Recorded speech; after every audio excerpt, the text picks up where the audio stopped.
Hello and welcome to my channel. Today's video is going to be about spring marathons and my top 10 tips if you're training for one. Now it's 2020 and I've decided not to run a spring marathon this year, in particular London, so I'm taking some time off, but I thought why not film a video to share with you some of my top tips, as I've done a few myself already. I've made mistakes and wanted to share some things with you that might help you on your way. So 10 top tips, you know, there's loads of stuff that I could be saying, but these are sort of like the vital things that I think that you should be considering or incorporating into your training leading up to your big days. So the first one is to have a plan. Now that might seem quite simple, however, you need a plan that is specific to you. It needs to ensure that it can fit around your lifestyle and your work, that it is progressive enough for you, so it takes into consideration how much training you've done before, whether you're a complete beginner or you are an improver, and how much running you've done before that. And also just to make sure that it's enjoyable and fits in around everything else you've got going on in your life. Even better than that, if you can afford to get yourself a coach, just so, again, it's just really personalised to you, and it makes sure that you've got someone to be accountable to. It keeps you on track with your training, and again, they can just make sure that it fits in with everything that you've got going on. So number one is have a plan, or even better, get yourself a coach. Number two is not to overtrain. At the start of the year, you know, New Year's resolutions, you can get really excited and really carried away with the marathon and do quite a lot too soon, especially if it's your first time, you know, not really sure what you should be doing and when. But yeah, definitely just don't overtrain. Take things really easy, especially in the first few weeks. The first few weeks are sort of like your build phase, so I just recommend sort of getting the consistency there with your running, just making sure that you're getting out the door a couple of times a week. And the worst thing is that if you overtrain too soon, then you're not even going to make it to race day, or if you make it to race day with an injury. So yeah, tip number two is don't overtrain in a few early weeks and months. Number three is then to be consistent. So I always use a story of like two athletes. So you've got someone that might be out there running every single week. They're making sure they're doing their long runs, they're keeping up with everything else, they're stretching, their foam rolling, the strength work, but in their long runs they might only reach about 16 miles, and that could be just down to the pace, or just down to they've not really been able to get over that distance in the time, but they've been going out consistently. Then on the other hand, we've got the second person who has trained quite inconsistently, just run here then, whether they fancied it, probably missed a few weeks of training, but they've done 120 mile run. Now, who probably is going to do better on the race day? Now, I'd say typically athlete number one, because they've been out consistently despite only reaching 16 miles in training. They've been out every week, sort of spending the time on their feet, building their aerobic endurance, compared to the person that hasn't been out often. But just because they've done that 120 miler doesn't mean that they're going to get round on race day any better.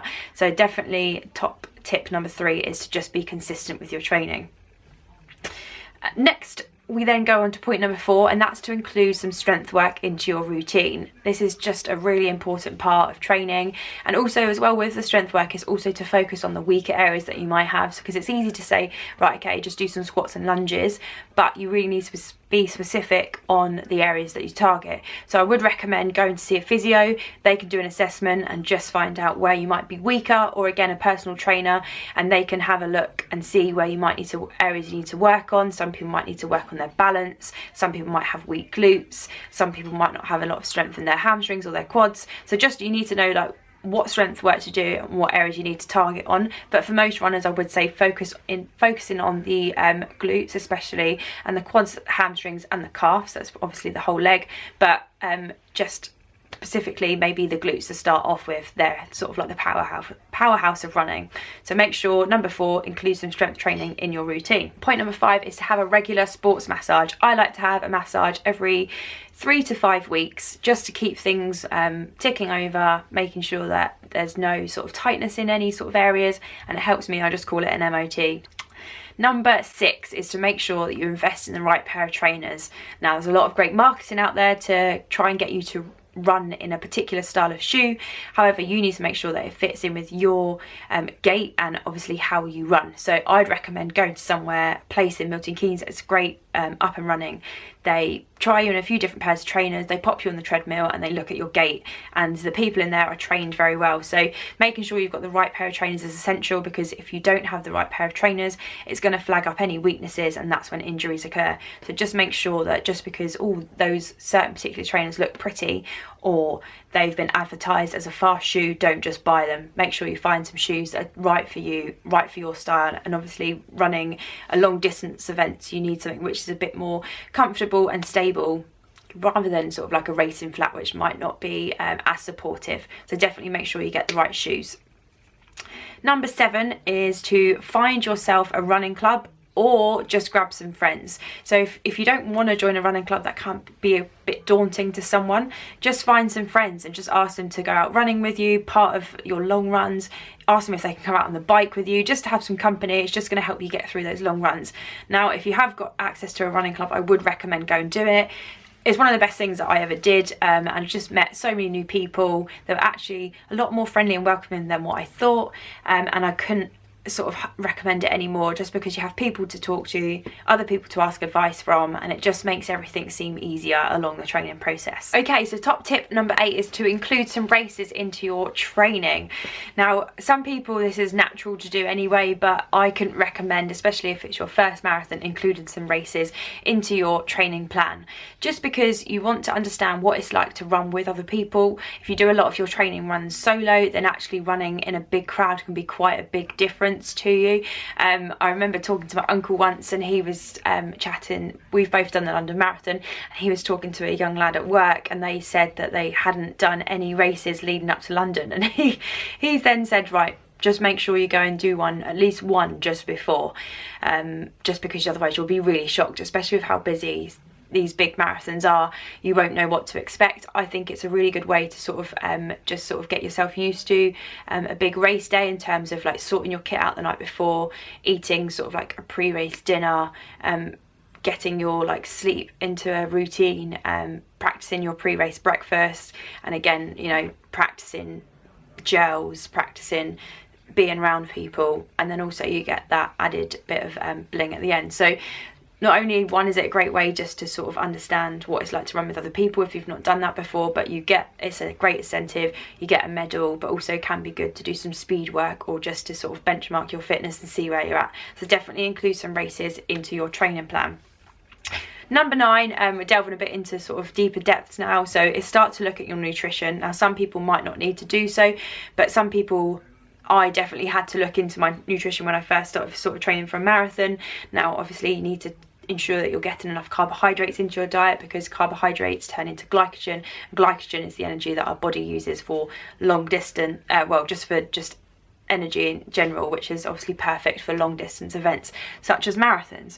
So I ensured that I had a carbohydrate rich diet, but also just not eating lots of junk. It's the right carbohydrates that you need, just going to fuel you and going to not make you feel too sluggish. So looking at nutrition before, looking at sort of the dinners that you're going to have, what you might eat before a long run, but then also looking at what you're going to have during. So things like gels, energy bars, flapjacks, dried fruit, sweets, there's drinks, there's powders that go in drinks, there's loads out there. So it's definitely looking at what you should be taking during your run, and then also after, things that are going to sort of protein and carbohydrates. Carbohydrates replaces glycogen stores, and protein obviously helps with your muscle recovery. So yes, number 9, start looking at nutrition. I could do a whole nother video on that, completely talk about that for hours, but that's obviously just a small segment, is something to consider training for a marathon.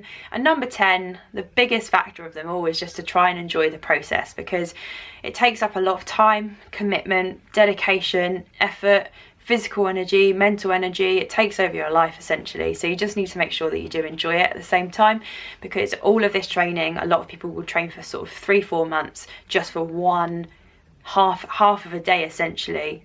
That's everything, just comes down to that one day. So a lot of hours and a lot of dedication goes into it. Just try and enjoy the process as much as possible. Remember, there's always going to be good days, there are going to be bad days, but there'll be a lot more better days than there are bad.